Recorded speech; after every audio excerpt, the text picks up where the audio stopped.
오늘 하나님 말씀은 전도서 10장에 있는 말씀입니다.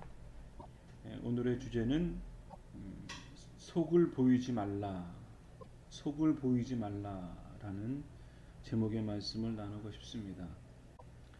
전도서 10장 20절 말씀 쉬운 성경에는 이렇게 기록되어져 있습니다. 마음으로도 왕을 저주하지 말고 잠자리에서라도 부자를 저주하지 말라. 왜냐하면 공중의 새가 내 말을 전하고 날짐승이 내 말을 전파할 것이기 때문이다. 이렇게 기록되어져 있습니다. 마음으로도 왕을 저주하지 말라. 그리고 부자를 저주하지 말라. 이 말은 이 세상을 살아가는 데 있어서 나보다 월등히 높은 사람들, 왕이나 주인이나 그런 사람들의 험담을 하지 말라, 저주하지 말라, 이렇게 말씀을 합니다. 왜냐하면 언젠가는 그 저주 소리가 그 사람에게 들려지기 때문입니다. 그러면 그의 인생은 매우 불행할 것이기 때문입니다. 이것은 동서고금을 막론하고 어느 시대나 어느 민족이나 어느 사회나 겪는 삶의 처세라고 여겨집니다. 이런 면에서 남을 저주하지 말라라는 말, 역으로 말하면 남에게 좋은 말을 하라. 그 좋은 말은 그 사람의 마음을 매우 기쁘게 한다라는 것입니다. 같은 내용의 말, 같은 목적의 말이라도 부정적으로 하는 말과 긍정적으로 하는 말의 차이는 하늘과 땅 차이만큼 크다 할 것입니다. 이런 면에서 인생살이에 있어서 가장 중요한 것은 말을 잘하는 것일 겁니다. 말은 생각의 산물입니다. 규정하기는 좀 어렵겠습니다만 우리의 말이라고 하는 것은 우리가 경험되어져 있는 많은 정보들이 내 생각에 입력이 되어져서 그러한 것들이 나의 어떤 정황 속에서 말로 표현되는 겁니다. 그럴 때 이 말이 나오는 것은 내 내면 속에 있는 것들이 표출되는 거죠. 그러니까 이런 면에서 본다면 일상적인 언어도 약간 그런 면이 있지만 우리가 가지고 있는 생각이라고 하는 것은 사상, 그런 면도 있을 줄 압니다. 보수파니, 진보파니, 중보파니, 그러한 것들이 우리의 삶 속에 엄연히 있고 또 그런 것들이 각 개인에 따라서 차이가 있겠죠. 그리고 그런 것들이 어떤 요즘 선거, 대통령 선거 때문에 온 나라가 좀 시끌벅글한데 그런 면에 있어서도 어떤 내가 선호하는 대통령상 그런 것들이 우리의 사상 속에 이렇게 우리의 삶 속으로 자연히 표출되는 것이라고 이해할 수 있겠죠. 그렇다면 우리의 말이라고 하는 것은 우리의 내면 속에 있는 것들이 마음에 담겨진 경험들이 입을 통해서 나오는 거죠. 그리고 그런 것들은 사람들에게 영향이 안 미칠 수도 있지만 어떨 때는 큰 영향을 미치기도 합니다. 마음이라고 하는 것은 사상의 자유라고 할 수 있습니다. 누구나 생각은 자유롭게 할 수 있죠. 그런데 그 사상의 자유, 마음이 우리의 말을 통해서 입 밖으로 나올 때에는 다양한 결과들이 산출됩니다. 기쁨이 되기도 하고 분노가 되기도 하죠. 더군다나 전도서를 쓰게 된 시대적 상황은 신분 사회가 명확한 사회였습니다. 왕과 신하의 관계가 있었고요.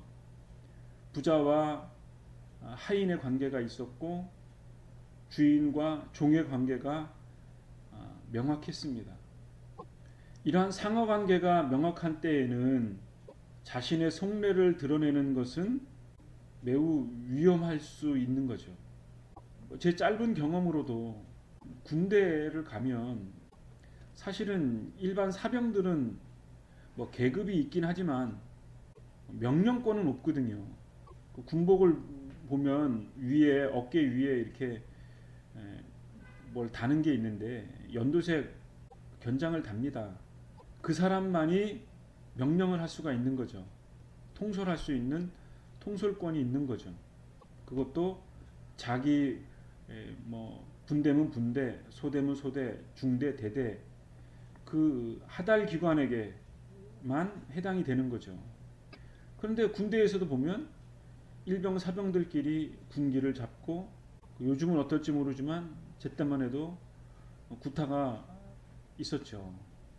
뿐만 아니라 그 뭐 군대 생활을 하다 보면 불합리한 일들이 많죠. 하물며 우리 시대에도 그랬는데 전도서를 기록되어져 있는 이 신분 사회에서는 불합리한 일들이 얼마나 많겠습니까? 법이 있어도 법보다는 현실이 훨씬 무서운 거죠. 그러다 보면 주인이나 왕이나 자기보다 권력이 있는 사람들 앞에서는 저주를 하면 안 되는 거죠. 오로지 고개를 숙이고 침묵하는 것이 좀 비참한 삶일지 모르지만 그의 생명을 유지하는 하나의 수단인 거죠. 그래서 왕이나 부자에게는 마음으로라도 저주를 하지 말라고 한 것입니다. 우리가 경험상으로 알지만 신기하게도 윗사람들은 아랫사람들을 관찰하는 그 직관이 유난히 발달되어져 있습니다. 군에서도 보면 이등병들의 태도를 이렇게 흘낏흘낏 보아도 대부분 다 이게 보입니다. 잔머리를 굴리는 건지 아니면 단순 실수인 건지 그런 게 다 보인단 말이죠. 하물며 노예는 짐승과 같은 그런 엄연한 신분사회에서 짐승이나 하나의 물품으로 여겨졌던 그러한 사회 구조 속에 말을 함부로 한다는 것은 곧 죽음을 의미할 수 있는 거죠. 그렇기 때문에 속으로라도 마음으로라도 저주하지 말라 이렇게 말한 것입니다. 이러한 그 상호관계가 좀 엄격한 사회는 표정이 되게 무표정하죠. 그리고 고개를 숙이고 그 요즘 유행하는 뭐 적자생존 그러지 않습니까? 적는 자만이 살아남는다. 자기의 생각과 자기 아이디어를 내놓을 수가 없는 거죠. 왜냐하면 주군의 마음을 상하게 하면 안 되니까. 적는 자만이 살아남는 것처럼 무표정한 얼굴로 그냥 받아 적는 거죠. 그렇게 해서 자기의 보직을 그나마 유지할 수 있는 것. 그게 삶의 처세일 수 있는 거죠. 한때 아우슈비츠에서 살아남기 위해서 유리 같은 거를 가지고 면도를 하고 세수도 몰래 열심히 했다는 거죠. 왜냐하면 얼굴이 초췌하고 병들어 보이면 가스실로 들어가서 제거되어 나오기 때문인 거죠. 그것이 자기가 최악의 상황에서 살아날 수 있는 유일한 처세인 거죠. 교도관한테도 저항하지 않고 고개를 숙이고 침묵하고 무표정한 얼굴로 대꾸하지 않으면서 살아가는 것. 눈치를 보면서 살아가는 것. 비굴해 보일지 모르지만 그것이 그 상황 속에서 현명하게 살아가는 삶의 한 방식이기 때문에 그럴 겁니다. 동네에는 일명 양아치들, 불량배들이 있죠. 뿐만 아니라 국가 간에도 힘이 센 국가들은 전쟁을 일으키거나 어떠한 불이익 불의한 일들을 해도 그냥 그거를 수용할 수밖에 없죠. 왜냐하면 힘이 없으니까. 세상의 모든 구조는 그렇습니다. 정도의 차이만 있을 뿐이죠. 이러한 면에서 본다면 삶의 처세라는 게 대단히 비굴해 보일 수 있고 어려운 거죠. 다음으로 살펴볼 말씀은 이러한 삶의 현실 속에 있지만 신자에게 있어서 최종적인 권위는 우리의 삶의 현실에 있는 것이 아니라 하나님 자신에게 있음을 우리가 믿어야 합니다. 하나님은 이 세상의 상대적인 비교 대상이 아니고 하나님 그 자신의 위엄과 권위와 그리고 이 땅을 통치하시는 그러한 그 면에서 절대성을 갖는 거죠. 우리는 이거를 하나님의 절대 주권 또는 절대 주권 사상 이렇게 말을 합니다. 하나님 중심 사상 그렇게 말을 하기도 하고, 이러한 하나님의 절대성이 있음을 알지만 이것도 역시 우리의 삶의 현장에서는 나사가 풀리면 우리의 현실 속에 하나님을 원망하기도 하고 불평하기도 솔직히 하지요. 어떤 저자는 하나님께 실망했다 그러한 내용의 책을 쓰기도 하고, 나는 하나님께 무엇입니까? 하나님이 나를 왜 이렇게 구차하게 살게 하십니까? 라는 그러한 그 어리광 같은 진솔한 일상의 신앙의 면모들이 우리에게 있음을 고백을 합니다. 어느 목사님이 기도하시길, 하나님 그렇게 나를 믿지 못하십니까? 라고 기도했답니다. 하나님이 나를 축복해 주시면 내가 그만큼 하나님만을 위해서 살겠습니다. 그러한 간절함의 기도이겠죠. 이것은 그 목사님의 삶의 현실에서는 자기가 생각하고 있던 그 기대치, 소위 말하는 비전, 그것이 자기의 삶 속에서 이루어지지 않았기 때문에 이런 기도를 하지 않았을까 싶습니다. 한편으로 보면 약간 우스운 기도기도 하고요. 한편으로는 용감하거나 비장한 신앙의 내용이 담긴 기도라고 할 수 있겠죠. 그렇지만 한편으로 이러한 모습들이 인간이 가지고 있는 속마음인 거죠. 하나님이 나를 축복해 주시기를 간구하는 모습, 오늘보다는 내일이 더 나은 삶을 살기를 원하는 그러한 한 인간의 모습이라고 할 수 있겠죠. 설령 그런 것들이 선한 의도에서 나올 수도 있을 겁니다. 다른 측면에서 보면 추한 욕망에서 나온 것일 수도 있고요. 어쨌든 이렇게 우왕좌왕하는 것이 우리의 삶의 현재의 모습인 거죠. 그런 면에서 본다면 인간은 역시 흙이고 고통의 현실적인 삶이고 죽음의 하나의 과정인 거고, 하나님은 영존하시고 불면하시기 때문에 인간은 그 하나님께 의존적일 수밖에 없는 최종적인 권위를 갖는다, 이렇게 말할 수 있습니다. 그렇기 때문인지 모르지만 유한한 한계를 갖고 있는 우리 인간들의 삶에 있어서는 현실적으로 현명하게 살아가는 것, 그것이 대단히 중요한 것일 수 있습니다. 엄연한 사실입니다. 성경 말씀에 보면 이러한 내용이 있습니다. 어리석은 자는 길을 걸을 때에 지혜가 모자라 자신의 우둔함을 모두에게 드러낸다고 했습니다. 자기의 담긴 속마음을 길거리를 가면서라도 함부로 말하지 말라. 그것을 누군가 듣는다는 거죠. 어리석으면 침묵하면 됩니다.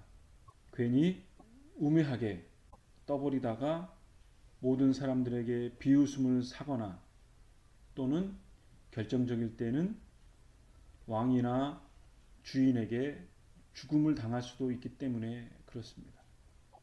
신자라면 불평하는 말보다는 신앙적인 삶의 자세를 갖는 것, 그게 더 중요하다고 할 수 있겠죠. 그렇기 때문에 저주의 말보다는 침묵, 혹은 더 나아가서 다른 사람들에게 덕을 세우는 그러한 신앙적인 삶의 자세, 그리고 언행이 필요할 줄 압니다. 더군다나 신자라면 적극적인 의미로 주님의 이름을 높이는 데 쓰여질 때 신자에게는 참된 자유와 기쁨이 있고 그 가치가 있다고 여겨집니다. 주인을 헐뜯는 것보다, 침묵하는 것보다 신자는 적극적인 의미로 주님의 이름을 높이는 것, 그것이 신자의 마땅한 자세일 줄로 압니다.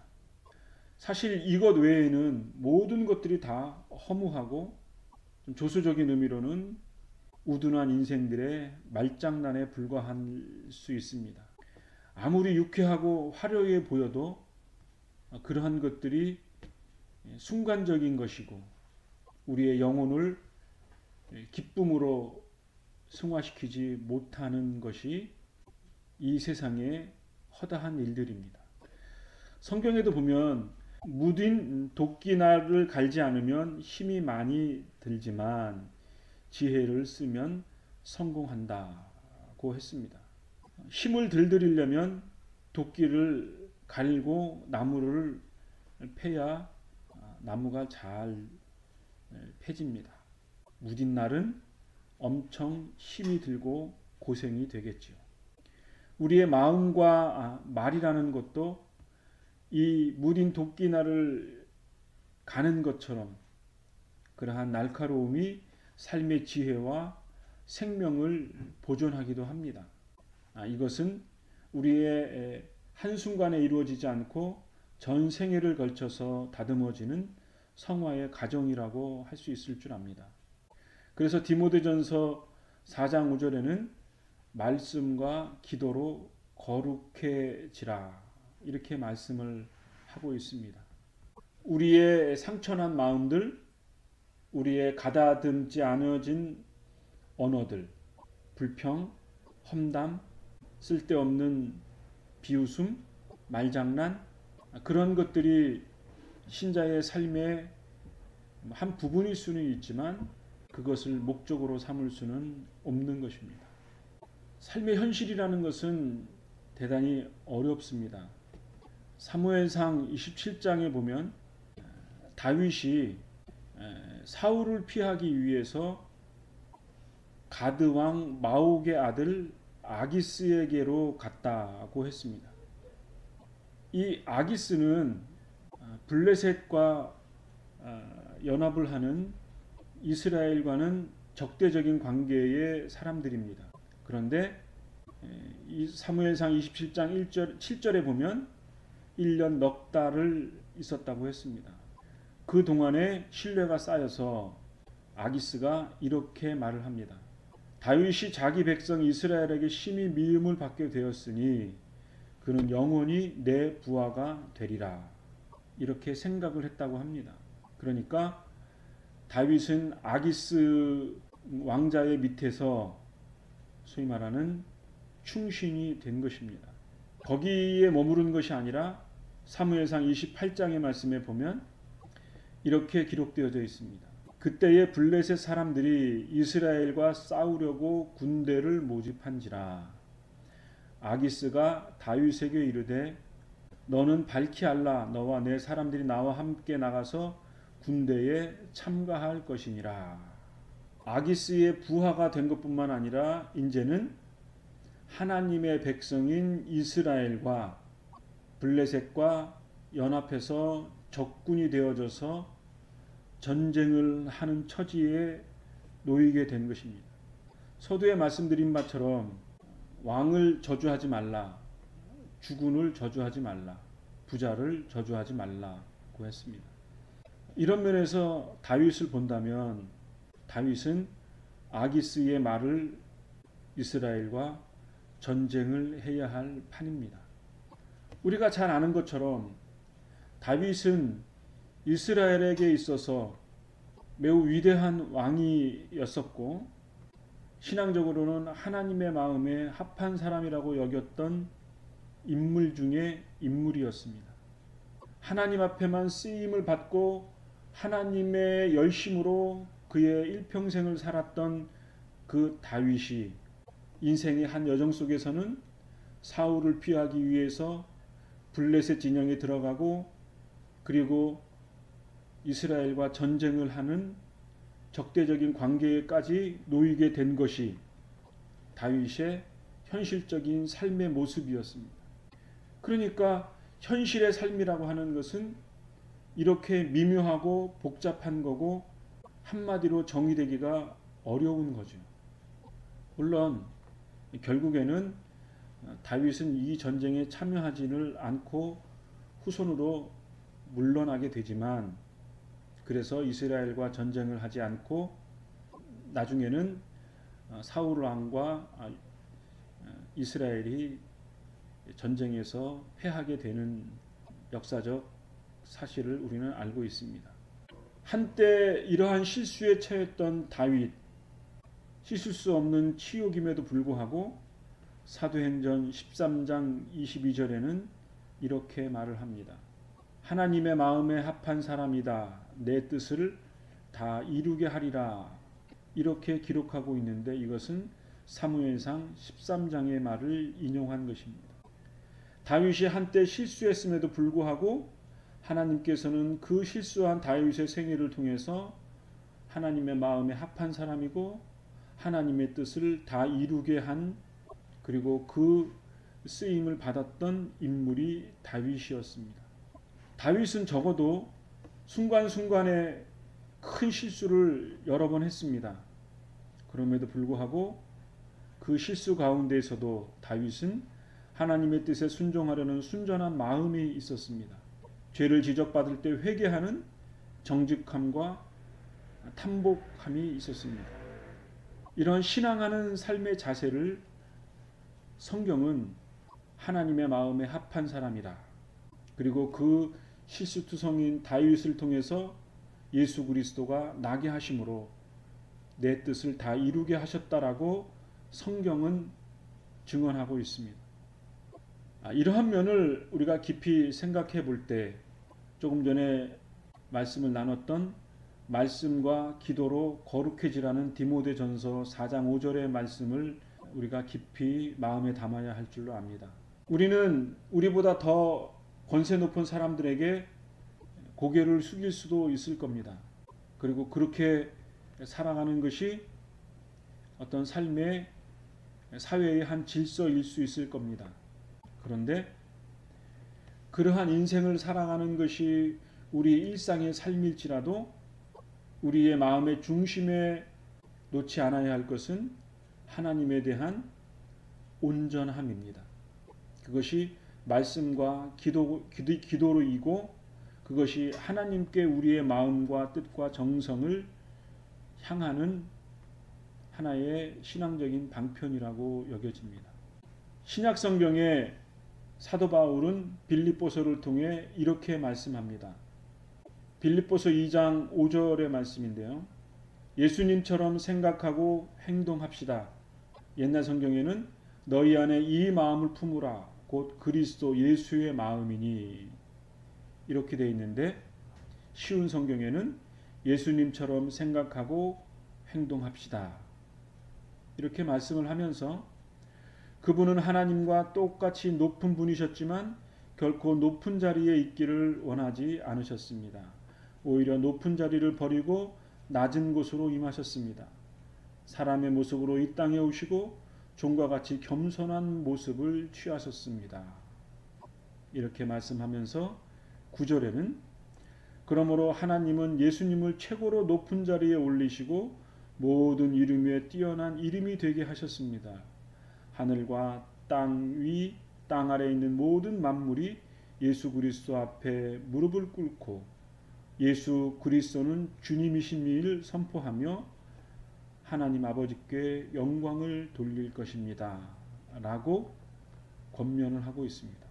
그러니까 신자의 삶에 있어서 중요한 것은 이 세상의 사회 질서를 따라 순응하는 것 1차적인 것이지만 우리 신자의 중심에는 하나님에 대한 최종적인 권위와 예수 그리스도의 마음을 품고 예수님이 그리스도이시고 그 그리스도 앞에 이 땅에 있는 모든 권세들이 무릎을 꿇도록 그리고 하나님께 영광을 돌리는 그러한 신앙적인 위대한 꿈, 그 위대한 꿈이 우리 신자의 삶을 통해서 이 세상에 빛과 소금으로 드러나는 그러한 신앙적인 자세를 갖고 살아가기를 우리에게 권면하고 있습니다. 삶의 처소는 사람에게 나의 마음을 드러내지 않는 것입니다. 그러나 나의 마음을 하나님께 향하는 진실함, 온전함, 그것이 신자에게 있어서 위대함이고 그리스도가 나를 위해서 고난받으시고 부활하시고 승리하신 하나님의 뜻임을 믿고 살아가는 저와 여러분의 생애가 되어지기를 간절히 바랍니다. 기도하겠습니다.